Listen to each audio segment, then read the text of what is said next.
السلام علیکم، welcome to my YouTube channel. آج کا ہمارا مضمون ہے قائد اعظم محمد علی جناح۔ قائد اعظم محمد علی جناح پاکستان کے بانی اور عظیم رہنما تھے۔ وہ 25 دسمبر 1876 کو کراچی میں پیدا ہوئے۔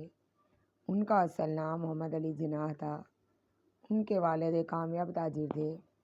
جناح نے ابتدائی تعلیم کراچی میں حاصل کی اور پھر اعلیٰ تعلیم کے لیے انگلینڈ چلے گئے، جہاں انہوں نے وکالت کی ڈگری حاصل کی۔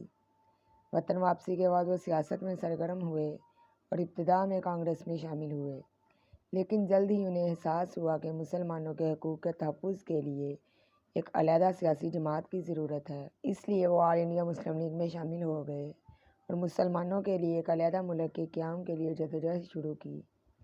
ان کی قیادت میں 14 اگست 1947 کو پاکستان ایک آزاد ملک بن گیا۔ قائد اعظم ایمانداری، محنت، اصول پسندی اور عزم کے پیکر تھے۔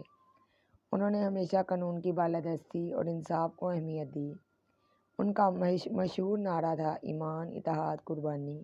وہ پاکستان کو ایک مضبوط اور ترقی یافتہ ملک بنانا چاہتے تھے، لیکن بدقسمتی سے آزادی کے ایک سال بعد 11 ستمبر 1948 کو وہ وفات پا گئے۔